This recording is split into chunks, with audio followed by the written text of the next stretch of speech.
So it is quieter from here. We do have cooler temperatures in place, but with the front now across the area, we have drier conditions on the western side of it, or on the back side of it. It does look like we'll keep around the dry conditions in place throughout much of the rest of the week and even extending into most of the weekend. So we'll call it a solid stretch that is building up for the second half of this week and then as we start the weekend. Here is the rainfall from the last 24 hours. There was a line that stretched from back towards Mount Carroll, up towards Freeport, and towards the Elkhorn area. It was that region that had a radar estimated 2 to 3 inches of rainfall.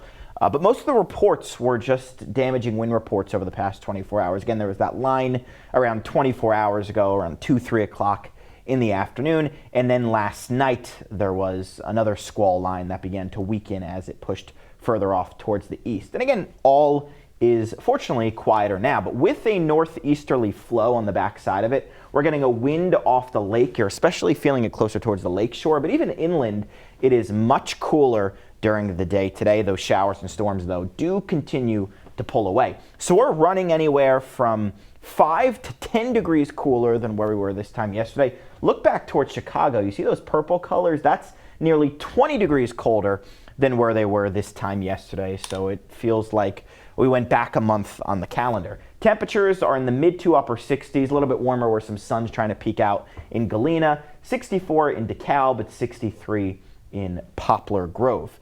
As we move forward, and winds, by the way, are also very light compared to yesterday. So as we move forward, we will see conditions continue to clear on out tonight.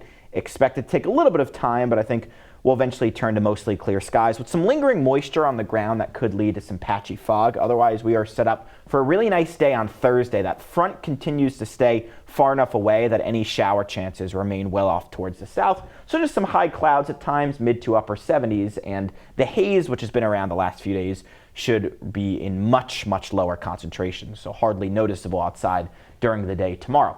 Again, on Thursday, that boundary stays far enough to the south that we're talking about largely dry conditions. Same type of deal on Friday, and for that matter, it does look like the weekend has by and large quiet conditions. So as we said earlier, a solid stretch of weather.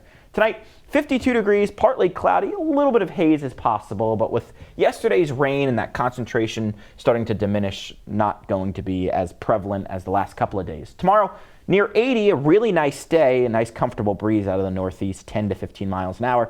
7-day period is overall not too bad. Chance at some thunderstorms Sunday afternoon. Otherwise, next week also looks pretty quiet, and warming temperatures. We're back into the 80s by Wednesday.